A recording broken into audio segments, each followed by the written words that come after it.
Austan Goolsbee right now, key advisor to President Barack Obama. You know, Austan, I was thinking getting you here, his economic policies, that is Donald Trump's, are still vague in the eyes of most people, outside of the fact that he will respond to this anger about China and Mexico, that they get the better end of the deal than we do, and that other candidates, namely Democratic candidates, some of the Republican candidates, all but ignore that.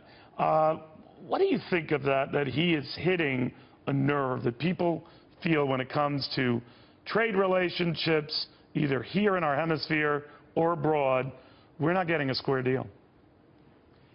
Look, I think he's definitely tapping into something. You saw Bernie Sanders kind of tapping into some of the same thing. In Mr. Trump's list of what he was going to fix, I was just waiting for him to say he's going to heat our house, and this summer, he can give you air conditioning. I think the lack of any specifics at all, and whenever pressed on specifics, just kind of saying that's not the president's job to think of any actual answers. Just keep well, saying. He has talked about lower taxes across the board. He has says that the wealthy, he hasn't defined the very wealthy, but that they should pay more. Now he wants to remove this special tax code provision right off for carried interest and all that, without getting arcane. That's something that really hedge funds, mainly multi-gazillionaires, billionaires, benefit from. But what do you think of that he isn't quite this idea of an across-the-board tax cutter that conservatives might like, but maybe a mainstream electorate would? Well, I mean, he put out a specific tax plan, and the Nonpartisan Tax Policy Center said it was going to cost $12 trillion of tax cuts over the next 10 years, so maybe 4 times bigger than the Bush tax cuts were.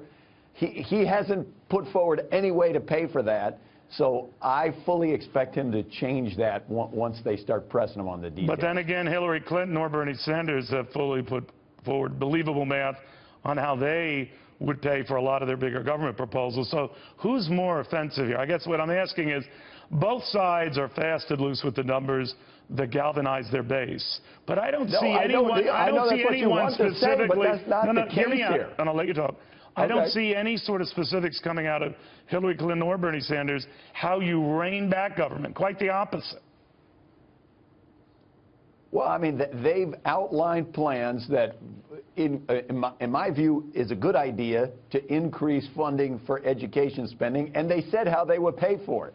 Now, I could see if your perspective is that's not reining in government, okay, we got a difference of opinion. Nobody is, right, Austan? Believe me, I think the Republicans are just as offensive on this matter because they haven't really talked about how they would rein in government. But and you've seen the growth of the debt over the years, and this has happened under Republican and Democratic presidents alike.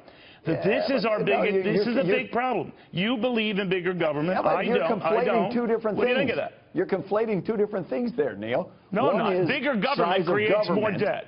Bigger government creates more debt. One of them is size of government, but the other is, does it add to the debt? If you propose government spending on education that is paid for, that expands the government, but it does not increase the debt. You don't think any of Hillary Clinton's plans, you don't know what massively increase. You're being a bit disingenuous here. You don't think Hillary Clinton's plans are going to add to the debt, that we're going to be spending more than we're taking in under her plans? We are already spending more than we take in. We have been for many decades, with the brief exception of 2 years under Clinton. How does that stop?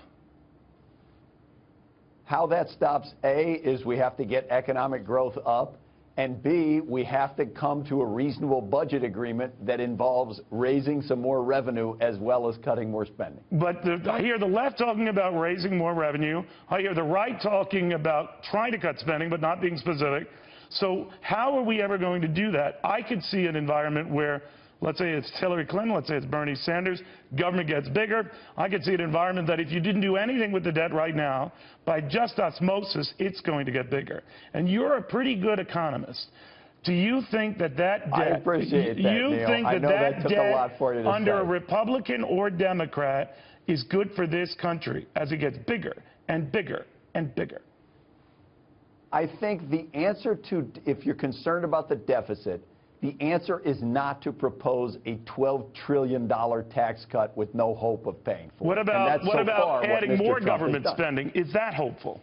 Adding more government spending that's paid for does not increase the debt. It's not paid for. That's you my know point. It's not paid for. It is. They proposed paying for it, and the Republicans I looked at the criticized numbers, them Austin. for It's not raising paid taxes. for. Now, maybe by wish and hope it could be. But the fact is both sides are guilty of this and ignoring our debt. And I think that's bad. If somebody proposes zero and the other person proposes minus 12 trillion, they're not the same. All That's right. my point. We'll watch. We will watch. Austin, thank you. We'll have much more.